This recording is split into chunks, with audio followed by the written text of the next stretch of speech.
December 27th, 1944. A village called Edemel, in the frozen hills just east of Malmedy, Belgium. Late afternoon, the light already going. Charlie Company of the 99th Infantry Battalion moved on the village with artillery from the 230th Field Artillery Battalion walking ahead of them. The 99th was an odd unit even by American standards, a battalion built almost entirely of Norwegians and Norwegian Americans, men who gave their orders in Norwegian and wore a Viking longship on the shoulder. 11 days earlier, they had been rushed into Malmedy to plug a hole in a collapsing line. Now they were the ones doing the attacking. The raid took about as long as raids take. When it was over, roughly 30 Germans lay in the snow around Edemel, and one did not. He came out with his hands showing, and he was walked to the rear. Now follow that man, because where he goes is where this story lives. He went back through the regimental chain to a cage behind the lines, and there he was handed to a small group of American soldiers designated IPW Team Number 46, attached to the headquarters of the 120th Infantry Regiment, 30th Infantry Division. What they produced that day survives. It is called Interrogation Report Number 107. 2 prisoners were processed. They are not named in it. They are numbered. Prisoner 3,824. Prisoner 3,825. Hold on to those numbers for a moment, because they are the first thing in this story that should stop you. That is not a count of prisoners taken that afternoon. That is the running total for one 6-man team. 3,800 men questioned one at a time by 6 Americans in a tent in winter. The prisoner from Edemel belonged to the headquarters of the 1st Battalion, 293rd Grenadier Regiment, 18th Volksgrenadier Division. The team wrote down where his battalion had come from, Blyov, in the Schnee-Eifel. They wrote down that his division had been stood up in Denmark about 4 months earlier. Routine, order of battle, the bread and butter of the job. And then, somewhere past the routine, the American across the table asked a question that was not on any form issued by the War Department. American interrogators up and down the front had begun asking it that winter, not because headquarters wanted it, but because they could not help themselves. The question was some version of this. You have fought the Russians. Now you have fought us. Compare. The answers they got back are the reason we are here today. Because those answers did not say what anyone expected them to say, not the interrogators, not their commanders, and not, I suspect, what you are expecting either. If you appreciate history built out of the actual documents these American soldiers left behind, take a second to hit like and subscribe. It genuinely helps get their work in front of the people who care about it. So who were these men in the tent? Most of them had come through a place called Camp Ritchie in the Maryland mountains. The Army had gathered up something on the order of 20,000 men there, and among them were several thousand who spoke German the way a man speaks the language he was born into, because they had been born into it. German Jews, Austrians, Czechs, refugees, boys who had gotten out and whose families had not. They were trained to do something the United States Army had never really done before at scale. To sit down with an enemy soldier within hours of his capture, before the shock wore off, and take him apart with nothing but conversation. 4 tools and no others. What you already know. What you can offer. What you have in common. And what he is afraid of. Never a hand laid on him, partly because that was the law, mostly because it did not work, and the men who spoke the language knew it did not work. They were sent out in 6-man teams and pushed into every division on the continent, and they were extraordinarily good at it. By the end of the war, the estimate inside American intelligence was that something like 60% of the usable intelligence coming out of Europe was coming from these teams, not from code breaking, not from photographs. From men talking. Now I want you to sit with the strangeness of that, because we have gotten so used to it that we have stopped noticing. The man from Edemel talked, not under threat, not under torture. He sat in a tent in Belgium 11 days after German soldiers had machine-gunned 84 disarmed Americans into a field a few miles down the road at Bonnier. And he answered questions from an American, and the American wrote it down. And this man was not an exception. This is where the whole thing starts to bend. Because the Volksgrenadier divisions that Germany threw into the Ardennes that December were not made of raw boys alone. They were built around cadres of veterans, and a great many of those veterans had come from the east. These were men who had held positions at Rzhev and Vitebsk and on the Dnieper. Men from an army that had, on that other front, done things that made surrender in that direction functionally impossible. Those men had a reputation, and it was earned. On the Eastern Front, German infantry in a hopeless position routinely did not surrender. They stayed in the hole. They fired until the hole was overrun. Whole divisions were written off that way. And now the same men, in the same war, wearing the same uniform, were walking out of villages in Belgium with their hands up, and then sitting down and explaining their order of battle to a 22-year-old from Maryland. Something had changed. And the Americans doing the questioning understood, faster than their own generals did, that they were sitting on top of something much larger than the location of a mortar platoon. They were being handed, one man at a time, a measurement of the German army's insides. So they kept asking the comparison question, week after week, sector after sector, thousands of times. And a pattern came back. The same shape of answer from men in different armies, in different uniforms, who had never met one another and had no way to coordinate a story. It was not about tanks. It was not about the Garand. It was not about who was braver. It was about something the German army had no word for. And once you understand what it was, you will understand why these men could hold in Russia and could not hold here. To understand what the Americans were hearing, you have to start with what they were doing to get men to talk in the first place. And the most effective tool in that tent had nothing to do with America at all. There was a sergeant on Interrogation Team 41 named Guy Stern. He had been born Günther Stern in Hildesheim in northern Germany, and he had gotten out in 1937 at the age of 15, the only one of 5 in his family to make it out. He lived with an uncle in St. Louis who was a baker, finished high school there, bussed tables at the Chase Hotel. When the war came, he tried to join the Navy and was turned away as a foreigner. The Army was less particular. On the 1st of May, 1943, in Abilene, Kansas, he stood up and became an American citizen. 2 years later, he would be decorated with a Bronze Star, and the citation would describe his information as being of inestimable value. What it did not describe was the trick. Stern had gotten hold of a Soviet uniform. It had come off a liberated Russian prisoner. Tunic, medals, patches, the whole thing.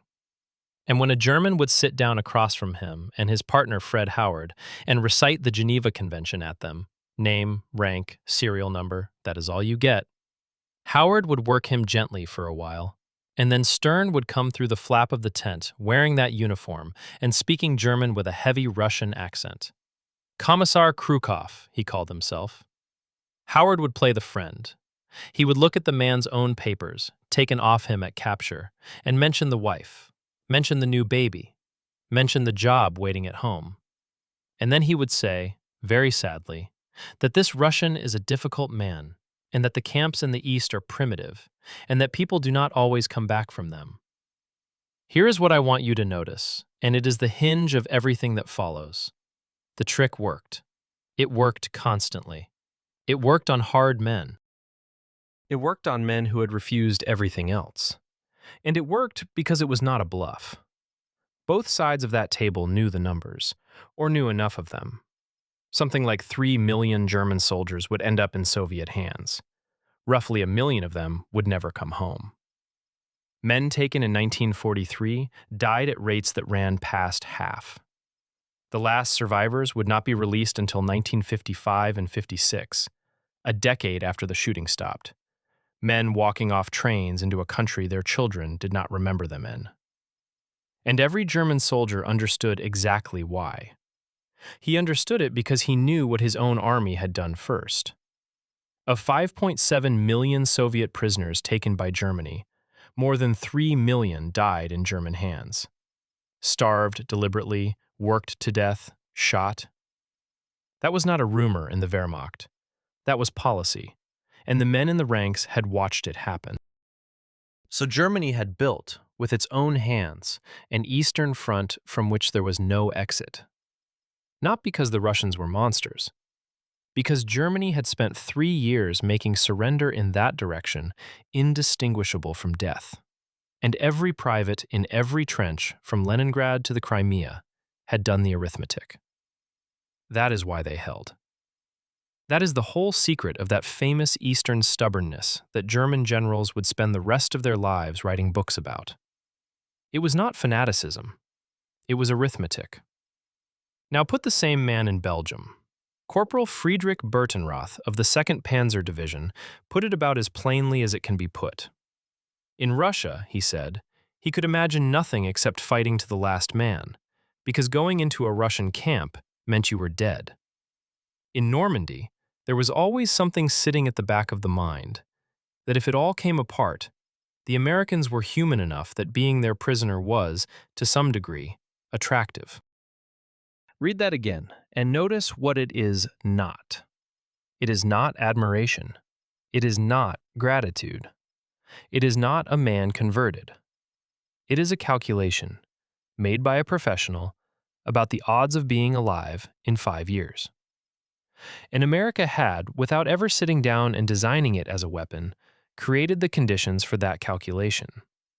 The United States ran its prisoner camps by the Geneva Convention with a rigidity that annoyed a lot of Americans at the time. German prisoners in the States ate what American troops on the home front ate. They played football. They watched films. They put on plays. There were letters to congressmen about it. Somebody coined the phrase Fritz Ritz, and it was not meant kindly. It looked, to a lot of people, like softness. It was one of the most effective things the United States did in the entire European war, and almost nobody who did it understood that at the time.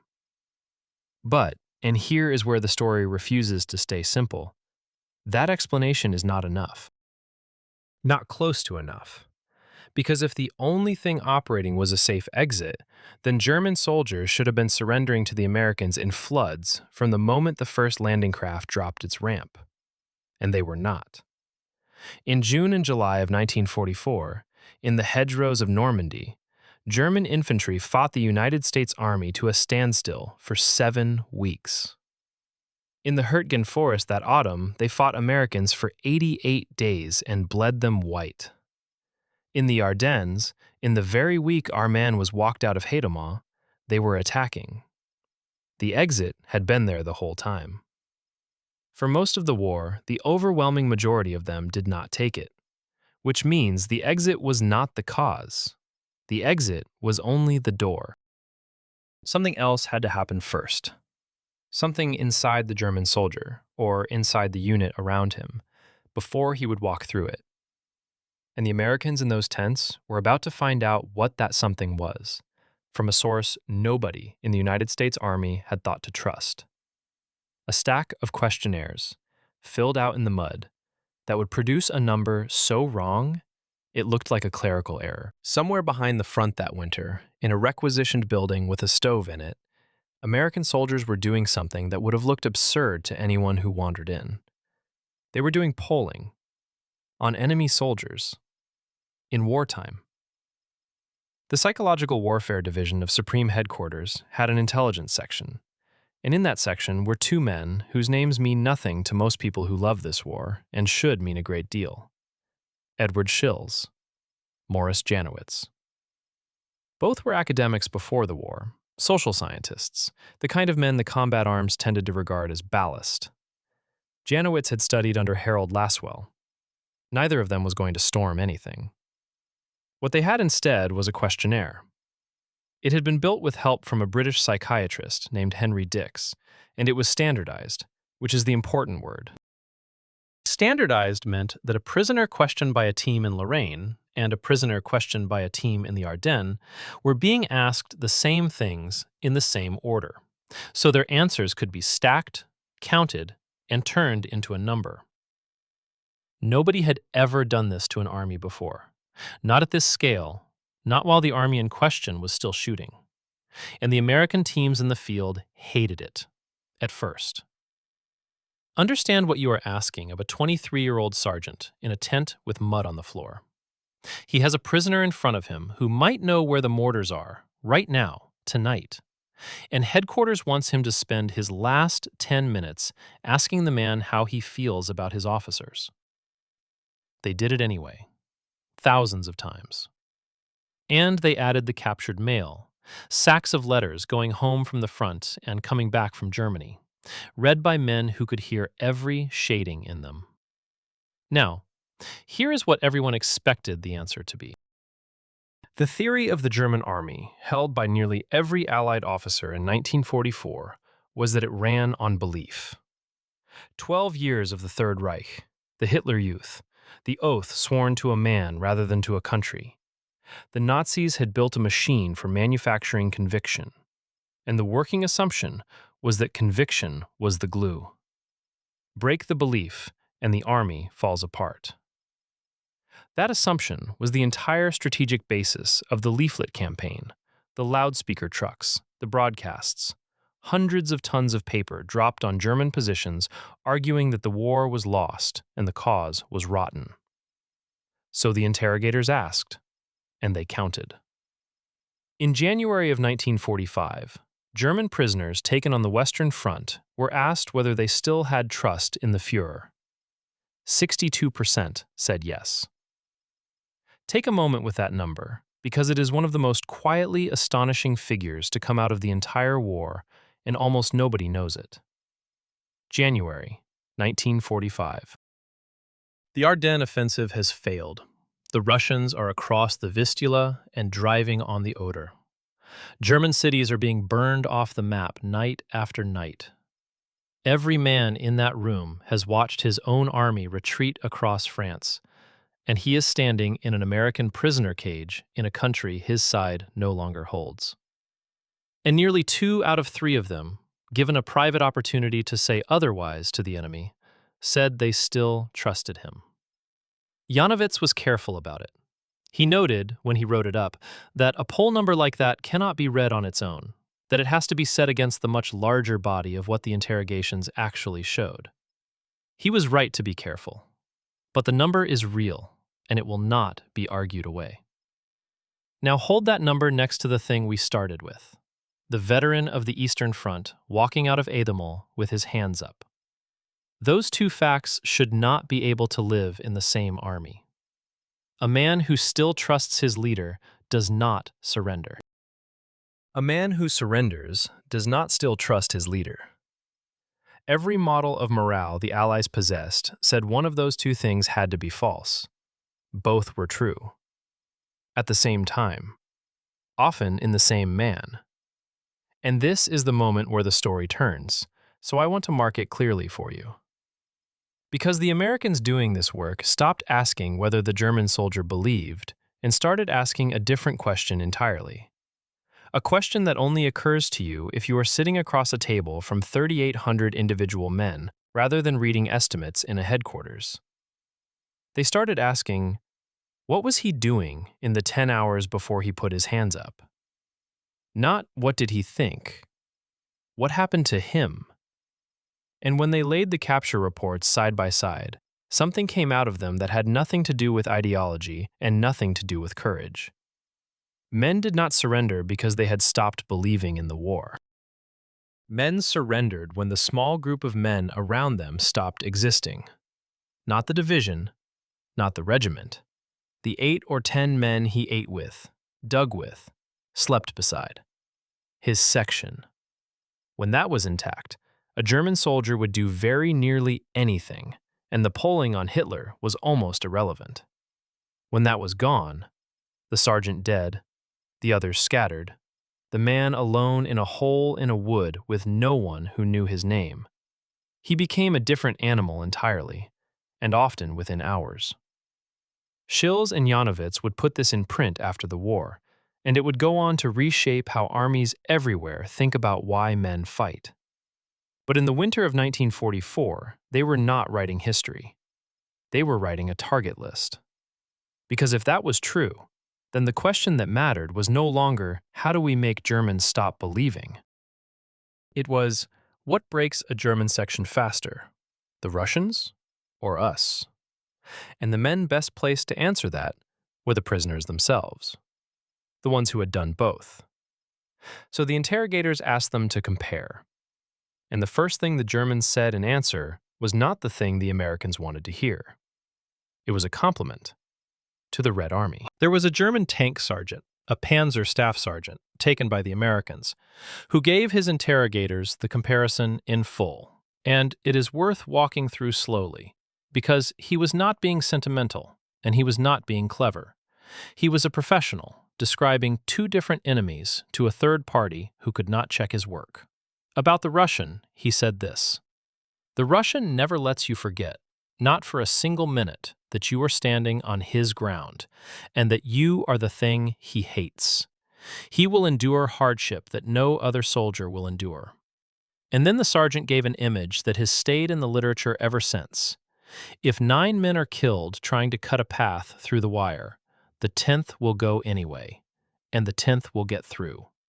That was the German professional assessment of the Red Army infantryman, given to an American with nothing to gain by giving it.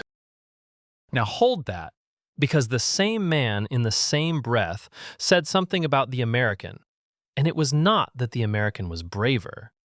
He said the average Russian soldier lacked the resourcefulness of the American. And he said the Americans were masters of their equipment. Two different compliments, two entirely different kinds of soldier being described. And the interrogators heard versions of that split over and over that winter, from men who could not have compared notes. It stung. Let us be honest about that, because it is part of the story. American interrogators were young men who had been in this war for months, next to divisions that had bled across France. And here was a German telling them, in effect, that the toughest infantry in the world was somebody else's. And this was not one bitter sergeant talking. It came from the top of the German army, too. Major General Rudolf Christoph Freiherr von Gersdorf was chief of staff of the German 7th Army. He had campaigned in Russia. He had seen the winters, the encirclements, the whole catalog. 2 years earlier, he had walked into a Berlin exhibition hall with explosives in his coat pockets, intending to kill Hitler by standing next to him, and had only survived because the tour ended early enough for him to get to a lavatory and pull the fuses. That is the man.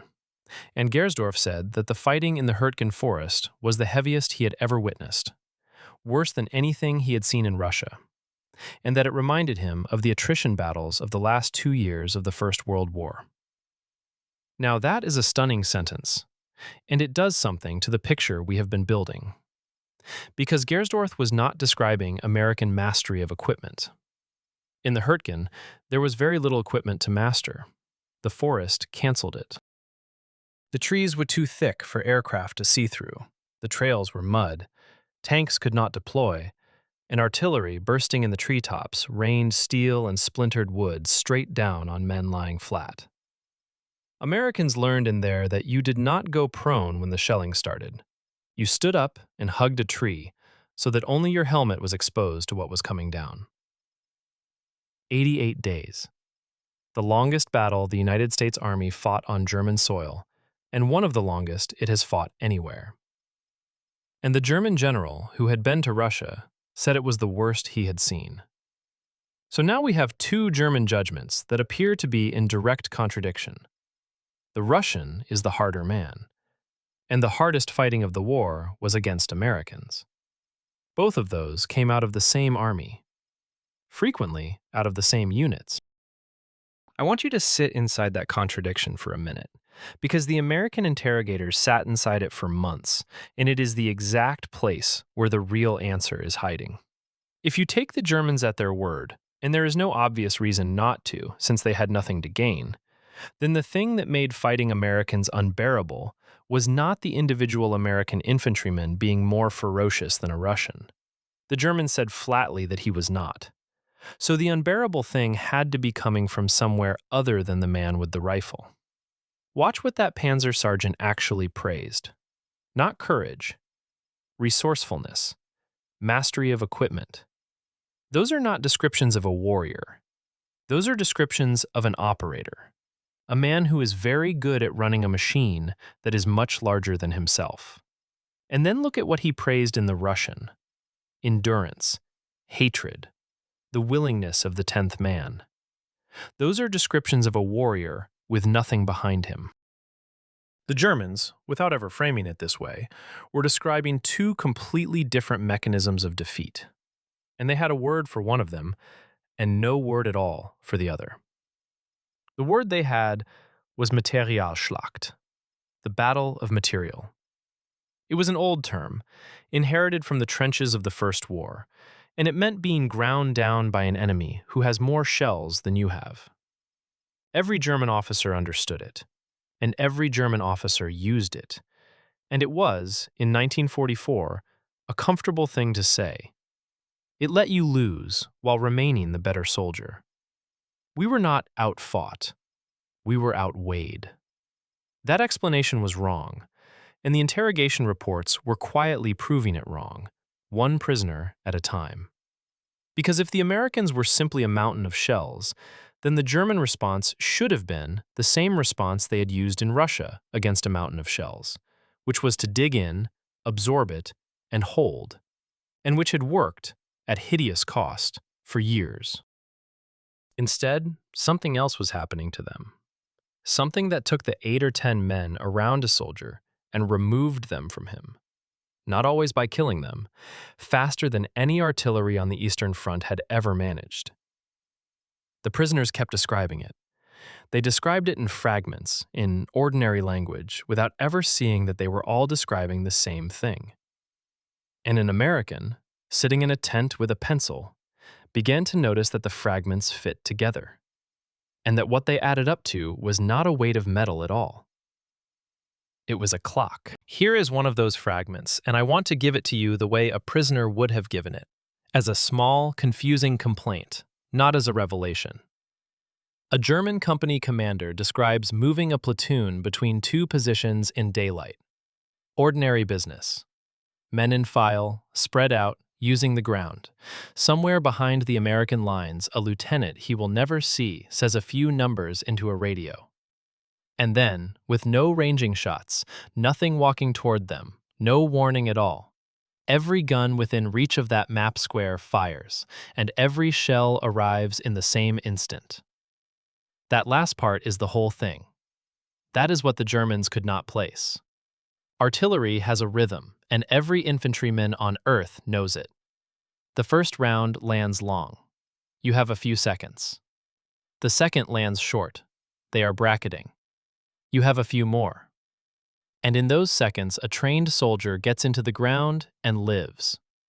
The German army had built its entire survival culture on those seconds. The Americans took the seconds away. Every battery computed its own time of flight, backed it off the clock, and pulled at a different moment so that the whole weight landed together. They called it time on target. Around St. Lo, the 2nd Infantry Division alone was firing as many as 20 of them in a single night, purely to keep the defenders from ever settling. Now, a time on target concentration does not necessarily kill a platoon. Often it kills 3 men and wounds 5. What it always does is end the platoon as a platoon. The survivors are scattered across 100 meters of ground, deaf, some of them buried, the sergeant somewhere else or nowhere. And the men who crawl out of that are no longer 8 men who know each other. They are 8 separate men. Now put that against Russia. German artillery could not do this, and neither could Soviet artillery in the same way. The Germans were short of shells from the very beginning. By late 1941, heavy artillery units on the Eastern Front might have around 50 rounds per gun on hand. 50. And it never got better. In Normandy, German guns supporting the 5th Panzer Army were firing something on the order of 10% of what was coming back at them. The Red Army solved the shell problem differently. with enormous set-piece bombardments, thousands of guns on a narrow sector, announced by their own scale, going on for an hour or more. Terrible. Absolutely terrible. But a German soldier could be told a Soviet offensive was coming, could be in a deep bunker before it started, and could come out afterward and find the men he knew. The American method was smaller, arrived without notice, and could happen anywhere to anyone at any hour, because the network that produced it never slept. That is what Materialschlacht failed to describe. It measured tonnage. The thing that was actually happening was measured in minutes. And once you see the clock, you see it everywhere in the prisoner's statements. A German battalion commander pulls his unit back to a second position at night, correctly, by the book, and by mid-morning, the Americans are already on the new position, because the withdrawal was spotted, reported, and acted on before he had finished digging. A counterattack forms up in a wood and is broken up in the assembly area before it has attacked anything. A machine gun opens fire and is answered inside of 3 minutes by something much larger than a machine gun. Individually, each of those is a bad day at the front. Together, they describe a system in which every German act was answered faster than the German could complete the act.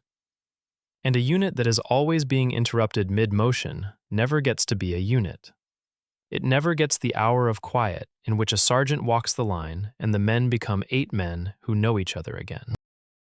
Now I want to bring back something from the very beginning of this, because it belongs here. Remember interrogation report number 107 and the prisoner numbers on it. 3,824. 3,825. That is the same clock, seen from the other end. Because the reason the American response was so fast was not psychic. It was that a prisoner taken at 2 in the afternoon was being questioned by men who spoke his dialect within hours, sometimes within the hour, while his boots were still wet, before he had adjusted to being captured, before he had decided what he was going to say. Team 46 had done it 3,800 times. They knew the 18th Volksgrenadier Division had been raised in Denmark 4 months earlier. They knew where his battalion had come from. Half of what he might have hidden, they already had, and he could tell they had it, and that is precisely why he talked. Speed produced intelligence. Intelligence produced speed. The loop closed, and then it spun. And here I have to tell you about the winter, when the loop nearly killed the men running it. Because in the first weeks of December 1944, the interrogation teams found the biggest thing any of them would ever find, and it did them no good whatsoever. Working out of Mobile Field Interrogation Units 1 and 2, men including Victor Brombert, John Krasny, Max Oppenheimer, Lieutenant Leroy Vogel, and Max Horlich had been filing prisoner intelligence bulletins through late October, November, and early December. Trained men were in transit and in training. Armored equipment was in production and in the depots. German aircraft plants were busy. Paratroops were being pulled out of infantry units. The synthetic fuel plants and the dumps were, in many cases, undamaged. The railways were strained and still meeting demand. Read those together and they say one thing. Something is being assembled. On the 16th of December, 20 German divisions came out of the Ardennes into a sector held by a handful of American ones, and the newly arrived, untested 106th Division was very nearly annihilated. 12 days later, the front page of the Paris Herald Tribune told the world that Allied intelligence had failed. The men who had filed those bulletins read that in the field. And what one of them did next has never been widely known. On the 5th of January 1945, with the Ardennes fighting still going on, a first lieutenant of infantry named Leroy Vogel sat down and wrote a memorandum to his commanding officer at Mobile Field Interrogation Unit No. 1. The subject line was, Public Criticism of Allied Intelligence Service. It is one of the most restrained documents produced by any American in that war, and one of the angriest. Vogel quoted the newspaper back at his own headquarters, the claim that intelligence had failed to detect the buildup, that the experts had told correspondents Rundstedt had essentially no strategic reserves, that the German Air Force was practically gone, that fuel shortages made any large German effort impossible. And then, instead of arguing, he attached the evidence. Extracts from and references to every prisoner intelligence bulletin his unit had published between the 31st of October and the 14th of December. Item by item. There was evidence of the buildup, men in training and in transit, armor in production and in the depots, aircraft industry active, paratroops withdrawn from infantry units, fuel plants and dumps undamaged, railways meeting demand. Signed, Leroy Vogel, 1st Lieutenant, Infantry, Briefing Officer. A captain named Edmund King wrote a parallel statement for Mobile Field Interrogation Unit No. 2, and his ended with a line that tells you exactly what kind of professional he was. "It is nonsense," he wrote, "to say the intelligence service failed to keep abreast of what was happening behind the German lines. Our job in this unit is to collect and disseminate. It would be irresponsible of us to try to evaluate the enemy on what we see of him only through the minds of prisoners of war. Evaluation belongs to the offices that can weigh the whole body of information." Read that again. That is a man who has just been publicly blamed, refusing to overclaim even in his own defense. He would not say we predicted the Bulge. He said we reported what we found, accurately, and somebody else was supposed to add it up. John Krasny, another of these men, wrote in a memoir he never published that knowing headquarters had strong warnings and did not act on them remained the most frustrating thing in his life. I have told you that story for a reason, and it is not to relitigate December of 1944. It is because of what happened to these teams afterward. Before the Ardennes, prisoner of war intelligence was regarded at the highest levels as soft, impressionistic, one man's opinion, useful for order of battle and not much else. After the Ardennes, that was over. What the men in the tents were producing became one of the most closely read products in the theater. And that meant that when the interrogators kept pulling on the comparison question through January, February, and March, somebody upstairs was finally listening. Which brings us to the answer. Here is what the Germans were actually saying once you assemble it from 10,000 fragments. They were not saying the American soldier was harder than the Russian. They said the opposite, consistently, and they meant it. They were not saying the Americans had more shells, although that was true, because that explanation had been available to them since 1917, and it explained nothing about why they broke here and not there. What the German prisoners were describing, without a word for it, which is why nobody heard it at first, was that the two enemies attacked completely different things. The Red Army attacked the German soldier's body, and the German army's answer was to make death the only alternative. Surrender in the East meant a camp you did not walk out of, and every man knew it, because Germany had built those rules first. So the Eastern soldier held, not out of belief, out of arithmetic. His unit could be shattered, his friends killed, his position hopeless, and he would still be there, in the hole, because there was nowhere else in the world for him to be. The United States Army attacked the German soldiers' group, not deliberately, not as doctrine, not because anyone wrote it down, but that was the effect of everything the Americans did. Fire that arrived without warning and scattered a section in a single second. A response cycle so fast that no unit was ever left alone long enough to reassemble itself. Prisoners questioned within the hour, so that the next American move was already informed by the last German one. Air overhead the moment the sky cleared. A supply system that never had a bad week. Man against man, the German thought he was the better soldier, and the Russian was the tougher one. He may even have been right.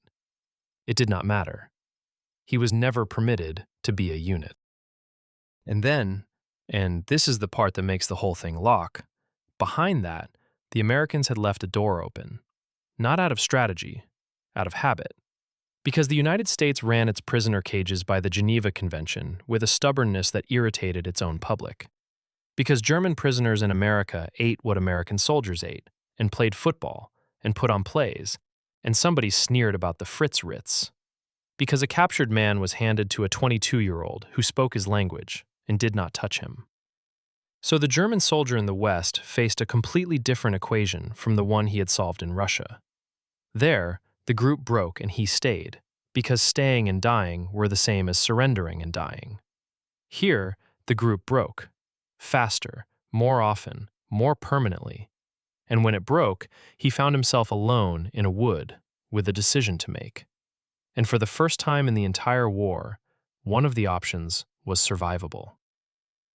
That is what the interrogators found.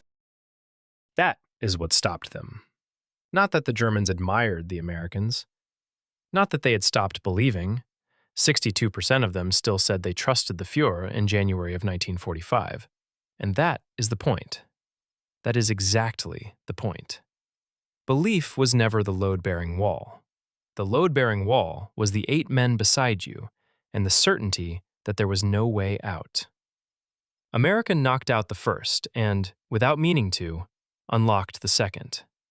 And in the spring of 1945, the consequence of that arrived, at a scale no one in the tents had imagined. Watch what happens to the numbers, because numbers are how this ends. Through the autumn of 1944, taking German prisoners on the Western Front was hard, slow work. Men came in by the dozen after a village fell. In March of 1945, the average was 10,000 a day. In the first 14 days of April, it was 39,000 a day. In the last 16 days of April, it averaged 59,000 men a day. I want to give you that in a shape you can hold. 59,000 men a day is more than 4 full American infantry divisions surrendering every 24 hours for over 2 weeks without a pause. It is a city walking into captivity every day and doing it again the next morning. Across March and April alone, more than 1,800,000 German soldiers surrendered in the West. In the same closing months of the war, something on the order of 800,000 surrendered to the Russians. Less than half as many to the enemy that was actually taking Berlin. And that lopsided ratio is the entire thesis of this story, written in men, because they had a choice about direction, and they made it. Divisions marched west to be captured. Units that could have fought moved away from the Russians and toward the Americans. And when they got there, they stacked their rifles. On the 27th of March, Eisenhower told a press conference the enemy was a whipped army. And by then, the surrenders were feeding on themselves, each collapse thinning the line beside it, making the next collapse easier. Now understand what that avalanche actually was. It was not a moral awakening. Very few of those men had changed their minds about anything. It was the two things we have been building this whole time, finally operating at full scale at the same moment. The small groups were being broken faster than the German army could form new ones. The divisions of 1945 were assemblies of strangers, boys and older men shoveled together, with none of the years of shared trenches that had held the Eastern units upright. And the door was open, and it led west. The Wehrmacht did not lose its faith. It lost its arithmetic. And here is the piece I find hardest to look at squarely, so I will just put it plainly. Germany had spent 4 years making sure that no German soldier could ever surrender in the East. That policy was built out of starved Soviet prisoners, out of camps that were not camps, out of an explicit intention that those men should die. And in April of 1945, it came back and took the German army by the collar and pushed it westward, because there was now exactly one direction in which a German soldier could put his hands up and expect to see 1950. They had built their own trap. The Americans simply left a gate unlocked and did not fully understand what they had done. Meanwhile, the men in the tents were drowning. This is when Guy Stern's Bronze Star citation stops being an abstraction. He was decorated in part for what the Army called a method of mass interrogation, and now you know what problem that method was invented to solve. Six-man teams designed to work through a handful of prisoners a day were being handed hundreds, then thousands.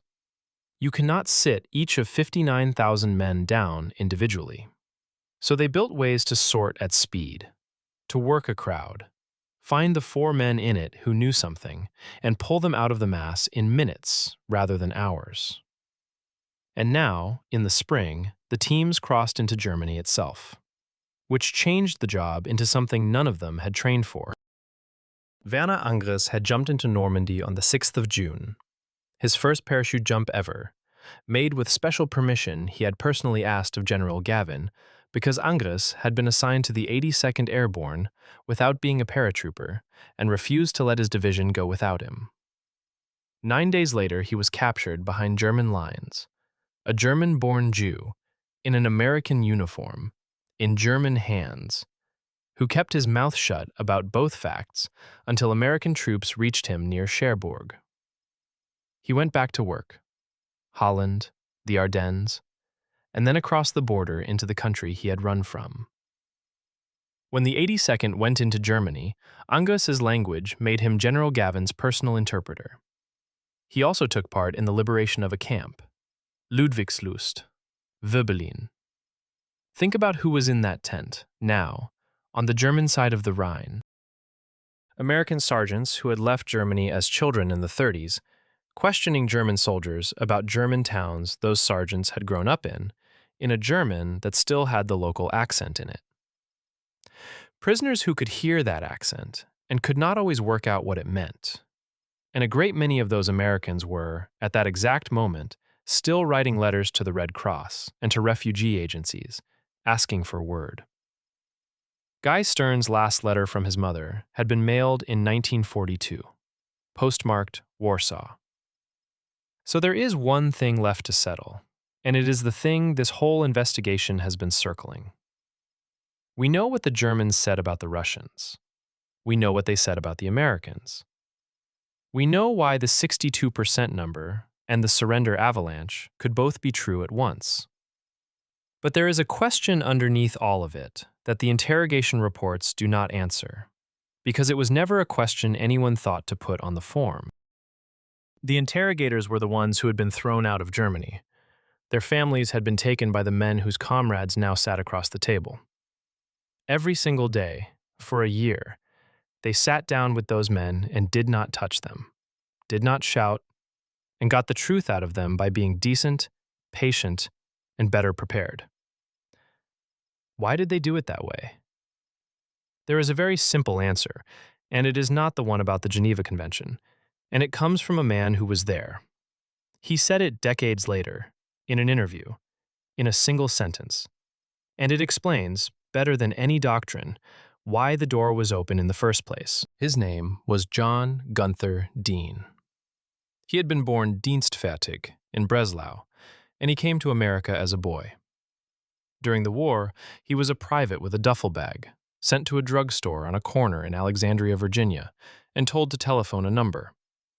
The car that picked him up took him to a place with 87 buildings on it that had no name, only a mailing address. Post Office Box 1142. That was the secret Strategic Interrogation Center at Fort Hunt, on ground carved out of George Washington's old estate. It ran from 1942, and it handled the prisoners considered too valuable for a tent in Belgium: U-boat crews, Luftwaffe officers, scientists. The microphones were in the cells. They were also in the trees, because men will talk in the open air who will not talk indoors. Dean, looking back on it as an old man, said the thing I promised you.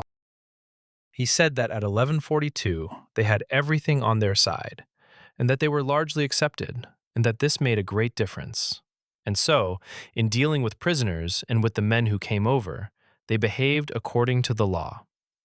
That is the answer, and notice that it is not a moral claim. It is a description of confidence. Men who are losing torture prisoners, men who are frightened of what an enemy might turn out to be, do not let him play football. The United States could afford to keep the door open because the United States was not afraid of the men coming through it. And the German soldier, sitting in that room, could feel that. He was not being persuaded of anything. He was being shown, without a word, which of the two sides had already won. Now come back with me to where we started. The 27th of December, 1944. Edomo, in the snow. A raid by a Norwegian-American battalion. 30 Germans dead in the fields. One walking to the rear with his hands showing. Prisoner 3,824. Prisoner 3,825. Interrogation report number 107, typed up by 6 Americans in a tent, listing a battalion that had come from Blyalf and a division raised in Denmark 4 months earlier. At the time, that piece of paper was worth almost nothing. It went up the chain with 1,000 others like it. We know now what it was. It was one measurement, taken at 1 hour, of a German army that still believed and could no longer function. A man who had probably answered yes if asked whether he trusted his leader, and who had come out of a village anyway, because the 10 men who kept him in the war were no longer there, and because he had learned that in this direction, unlike the other one, a man could survive putting his hands up. What happened to the people in this story? Leroy Vogel's memorandum and Edmund King's survived, which is why we can say today that the men in the field had it right, and can say it in their own words rather than on their behalf. John Krasny carried the frustration to the end of his life and wrote it down. Victor Brombert became one of the great literary scholars of his generation at Princeton. Werner Engris came home with a Bronze Star and a Purple Heart, became a professor of European history, and taught for 25 years. His father had been murdered at Auschwitz. In old age, he moved back to Berlin, the city he had fled, and spent his last years standing in front of German schoolchildren, telling them what it had been like to grow up Jewish there. He died in 2010. Guy Stern learned after the surrender that his mother, his father, his brother, and his sister had all died after being sent to the Warsaw Ghetto. He was the only one who got out in 1937, at 15. He became a professor of German literature, the literature of the country that killed his family, taught it for decades, and lived to be 101, dying in Detroit in December of 2023. He spent the last stretch of his life doing what the whole American war effort had accidentally proved was the stronger weapon. He talked to people. And that is the finding, in the end. When American interrogators asked German soldiers to compare the two enemies, the Germans told them the Russians were harder men, and then described, without knowing it, an American army that had beaten them by never letting them be an army, and by leaving open a door that Germany had bricked up on its own side of the war. They did not lose to better soldiers. They lost to a better system, run by men who were not afraid of them. Thank you for staying with this one to the end. These stories live or die on whether they find the people who care about them. So if this was worth your time, a like genuinely helps push it towards someone else who will want it. Subscribe and turn on the bell if you want more of these. The documents, the names, the reports that have sat in the archives for 80 years. And tell me in the comments where you are watching from. If your father, your grandfather, or anyone in your family served in the Second World War, I would truly like to hear about them. What branch, what theater, what unit? Say their name here. That is the part of this channel I look forward to most.